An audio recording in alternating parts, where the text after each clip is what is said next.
صحیح بخاری میں حضرت جریج کا ذکر فرمایا، جریج نفل پڑھ رہے تھے، ماں نے آواز دی، وہ آ نہیں سکے، نماز میں تھے، ماں ناراض ہو گئی، اس نے ہاتھ اٹھا کے کہا اللہ یہ اتنی دیر تک مرے نہ جب تک کسی بری عورت کا منہ نہ دیکھ لے۔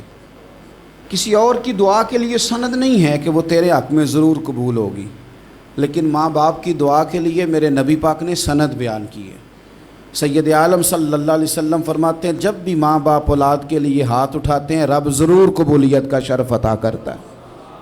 تو جہاں سند موجود ہے نا، کچھ افتتاح ابا جی سے بھی کرا لینے چاہیے، کچھ کام شروع کرنے سے پہلے صرف اماں سے ہی دعا کرا لینی چاہیے، یہ والا افتتاح بھی بڑے کام کا ہے کیونکہ یہاں سند بیان کر دیا میرے نبی کریم۔ تو جناب جریج کی ماں ناراض ہو گئی، کہنے لگی اللہ اس نے میری بات نہیں سنی۔ اب تھے تو وہ نیک، لیکن رب کریم کی حکمت کا تقاضا ہے، ماں کی دعا کو بھی قبول کرنا تھا، اللہ نے آزمائش میں مبتلا کر دیا۔ والدہ تو چلی گئیں، وہ ایک خیمے میں، ایک کٹیا میں، ایک جھونپڑی میں عبادت کرتے تھے، اللہ کو یاد کرتے تھے، رب رب کرتے تھے، اور لوگ ان کی بڑی تعریف بھی کرتے تھے، لوگ ان کے ارادت مند بھی تھے، عقیدت مند بھی تھے، اہل محبت بھی تھے۔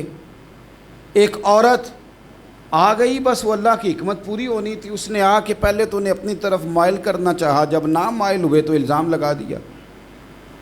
یہ ہمارے دور کا تقاضا ہے، لوگ پہلے آپ کو اپنے حق میں قائل کرتے ہیں، اپنی فرما برداری میں لانا چاہتے ہیں، اگر آپ نہیں آتے تو پھر وہ آپ کو مجرم قرار دے دیتے ہیں، یا میرے ساتھ چل ورنہ پھر میں تیرے خلاف پراپیگنڈا کروں گا۔ دو ہی باتیں، پہلے اس نے قائل کیا، جب جناب جنید قائل نہ ہوئے تو اس نے قریب ایک چرواہا تھا، اس چرواہے کے ساتھ جا کے منہ کالا کیا، مقررہ وقت پہ بچہ پیدا ہو گیا۔ لوگوں نے کہا کس کا ہے؟ کہنے لگی اس خانقاہ میں، اس حجرے میں عبادت کرنے والے کا ہے۔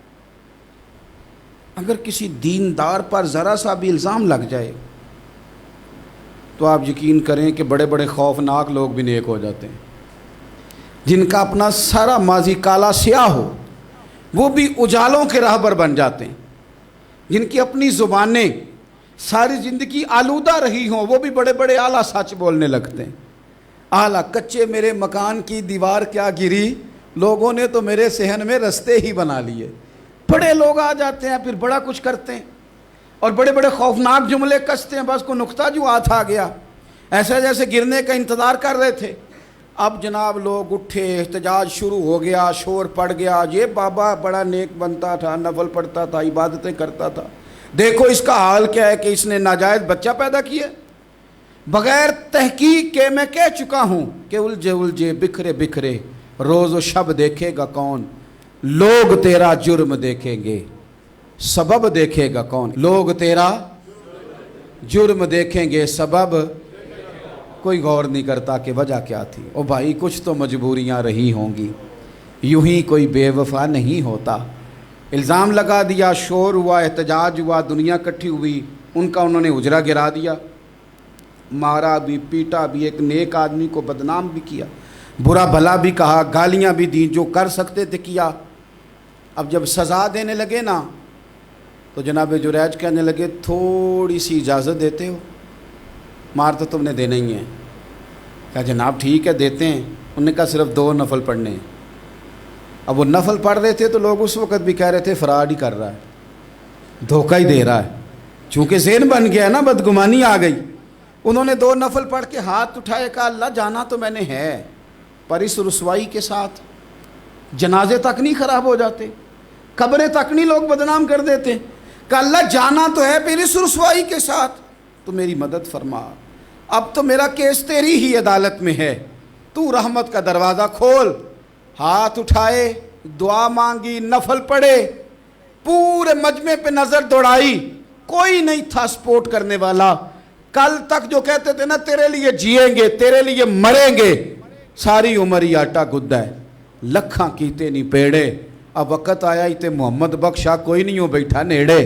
ایک بندہ بھی نہیں تھا، ووٹر سپورٹر ساتھ دینے والا کوئی نہیں تھا۔ تو جناب جنید بچے کی طرف اشارہ کر کے کہنے لگے کوئی نہیں بول رہا، تو ہی بول کے بتا دے تیرا باپ کون ہے، تو ہی بول کے بتا دے کون ہے۔ اللہ اکبر۔